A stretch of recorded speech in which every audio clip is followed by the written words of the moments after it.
تم کسی کا کچھ مت بگاڑو، اللہ تمہارا کچھ بگڑنے نہیں دے گا کہ ہمیشہ سب کے لیے بہتر سوچو، کیونکہ ایک کامیاب انسان کبھی کسی کا برا نہیں سوچ سکتا۔ صبر رکھو، ہر انسان آسان ہونے سے پہلے مشکل ہوتی ہے کہ خدا پر کامل یقین رکھو، وہ تمہیں جس حال میں بھی رکھتا ہے بہتر رکھتا ہے۔ بہت سکون ہے اس میں جسے لوگ نماز کہتے ہیں کہ 5 وقت کی نماز قائم کرو، کیونکہ نبی کریم صلی اللہ علیہ وآلہ وسلم کا فرمان ہے، نماز آنکھوں کی ٹھنڈک ہے۔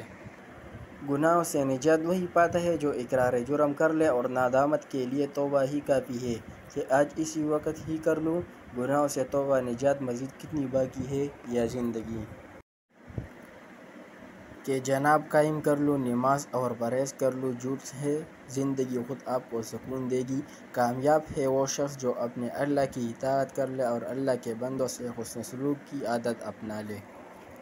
جب بھی دعا مانگو اپنی اوقات دیکھ کر نہیں، بلکہ اپنے رب کی شان دیکھ کر مانگو کہ مانگو اس رب سے جو تمہیں چاہیے کہ دینے والی رات کے خزانوں میں کسی شے کی کمی نہیں۔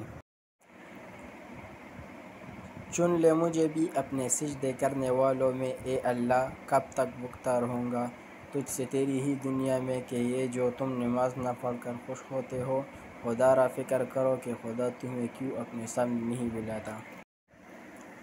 تہجد اللہ پاک کی لاڈلی عبادت ہے، سوچو تہجد گزارا اللہ پاک کا کتنا لاڈلا ہوگا، کہ سنا ہے تہجد میں مانگی گئی دعا کبھی رد نہیں ہوتی، کیوں نہ آج تہجد میں مانگ کر پا لیا جائے۔ صرف احساس ندامت، ایک سجدہ اور چشم تر، اے خدا کتنا آسان ہے منانا تجھ کو، کہ خدا وہ واحد ذات ہے جسے ہر گناہگار شخص بھی سچی توبہ کر کے ایک پل میں منا لیتا ہے۔ میں نے کہاں تک چکا ہوں، جواب آیا خدا کی رحمت سے نا امید نہ ہو، کہ خدا ہی وہ واحد ذات جو تمہیں ہر چیز عطا کر سکتا ہے، بشرطیکہ کہ ایک بار دل سے تو مانگ کر دیکھو۔ شوق کلام لے گیا موسیٰ کو طور پر، میں کتنا بد نصیب ہوں مسجد نہ جا سکا، کہ ہم کتنے بد نصیب ہو گئے کہ خدا کو بھول بیٹھے، اور ایک وہ خدا ہے جو ہمیں پھر بھی ہر نعمت سے نواز دیتا ہے۔ اللہ تعالیٰ کی رحمت کی نشانی یہ ہے کہ انسان کو اپنے عیب نظر آنے شروع ہو جاتے ہیں، کہ بہت خوش نصیب ہے اور وہ جنہیں خود کی غلطیاں نظر آنے لگ گئیں۔ یقین ایسا ہو کہ سامنے سمندر ہو اور تم کہو نہیں میرا رب راستہ بنائے گا،